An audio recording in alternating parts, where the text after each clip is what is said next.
শিক্ষক দিৱসৰ বাবে ৰাজ্যৰ শিক্ষা বিভাগৰ বিশেষ পৰিকল্পনা শিক্ষক দিৱসত কৃতি শিক্ষক বাছনি কৰি সন্মান জনোৱা হ'ব। কৃতি শিক্ষক বাছনিৰ বাবে বিশেষ কমিটি গঠন কৰা হৈছে। গুণোৎসৱত C আৰু D গ্ৰেড পোৱা বিদ্যালয়ৰ শিক্ষকে কৰিব নোৱাৰিব আবেদন। 15 গৰাকী কৃতি শিক্ষকক বঁটাৰ বাবে বাছনি কৰা হৈছে। কৃতি শিক্ষকৰ বাবে আবেদন কৰিছিল 427খনকৈ বিদ্যালয়। 5 ছেপ্টেম্বৰত তেজপুৰ বিশ্ববিদ্যালয়ত প্ৰদান কৰা হ'ব সন্মান। সংবাদমেলত সদৰি কৰিছে শিক্ষামন্ত্ৰী ডঃ ৰণোজ পেগুৱে। UDI-SCৰ প্ৰতিবেদন সন্দৰ্ভতো প্ৰতিক্ৰিয়া প্ৰকাশ কৰিছে শিক্ষামন্ত্ৰীগৰাকীয়ে। 24-25 বৰ্ষৰ প্ৰতিবেদনত আমি আগবাঢ়িছোঁ। আন্তঃগাঁথনিৰ ক্ষেত্ৰতেই হওক বা শিক্ষাদানৰ ক্ষেত্ৰতেই হওক পূৰ্বৰ তুলনাত আমি ভাল ফল লাভ কৰিছোঁ। 25-26 বৰ্ষত আমি আৰু অধিক ভাল ফলাফল দখল কৰিবলৈ সক্ষম হ'ম। এই মন্তব্য শিক্ষামন্ত্ৰীৰ। আৰু শিক্ষক দিৱস পূৰ্বে কেৱল কেন্দ্ৰীয়ভাৱে গুৱাহাটীতে হৈছিল। আমি ইতিমধ্যে এটা নিয়ম কৰিলোঁ যে সদায় গুৱাহাটীত কিয় হয়, গতিকে গুৱাহাটীৰ বাহিৰত আমি শিক্ষক দিৱসৰ কেন্দ্ৰীয় কাৰ্যসূচী অনুষ্ঠিত কৰি কৃতি শিক্ষকসকলক সন্মানিত কৰাৰ আমি ব্যৱস্থা গ্ৰহণ কৰিলোঁ।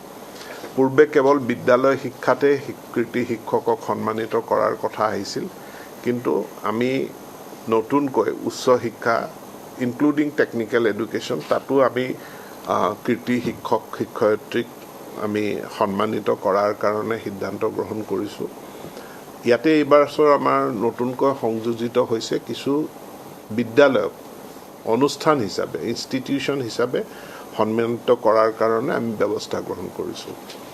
আৰু কৃতি শিক্ষক বাছনিৰ ক্ষেত্ৰত এখন SOP প্ৰস্তুত কৰি সম্পূৰ্ণ নিকা এটা ব্যৱস্থাৰ দ্বাৰা বাছনি কৰাৰ পদক্ষেপ লোৱা হৈছে। ইয়াৰ কাৰণে শিক্ষকসকলে যাতে নিজে আবেদন কৰিব পাৰে তাৰ কাৰণে এটা পৰ্টেলো নিৰ্মাণ কৰি দিয়া হৈছে। কাৰো ৰিকমেণ্ডেশ্যনৰ প্ৰয়োজন নাই, শিক্ষকে আবেদন কৰিব পাৰে আৰু ইয়াত নিৰ্দিষ্টভাৱে মাৰ্কিং তেওঁলোকৰ নম্বৰৰ ব্যৱস্থা আছে। স্কুলখন বেয়া শিক্ষকজন ভাল এইটো কেতিয়াও হ'বই নোৱাৰে। গতিকে যদি শিক্ষকজন ভাল বিদ্যালয়খনো ভাল হ'ব।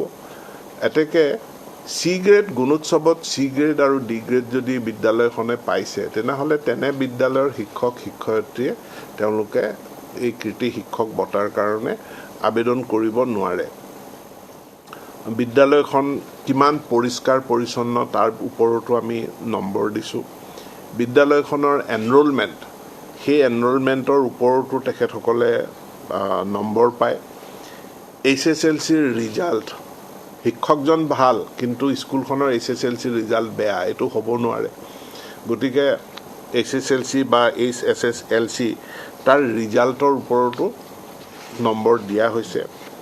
ছাত্ৰ ছাত্ৰীসকলক নেশ্যনেল টেলেণ্ট চাৰ্চ বা আৰু নেশ্যনেল মিনছ কাম মেৰিট যি স্কলাৰশ্বিপ সেই স্কলাৰশ্বিপত অংশগ্ৰহণ কৰাই সফলতা অৰ্জন কৰোৱাৰ ক্ষেত্ৰত শিক্ষক বা শিক্ষয়িত্ৰীগৰাকীৰ কেনে ভূমিকা সেইটোৰ ওপৰতো আমি নম্বৰ দিছোঁ।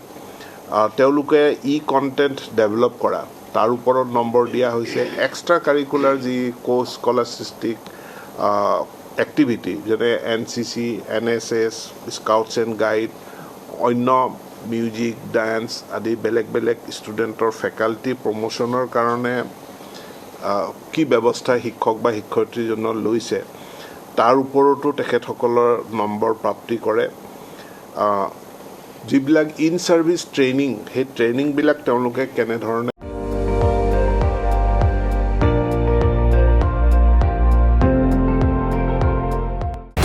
আপুনি চাই আছে ND24 সৰ্বশ্ৰেষ্ঠ নহয় সৰ্বোত্তমৰ দৌৰ।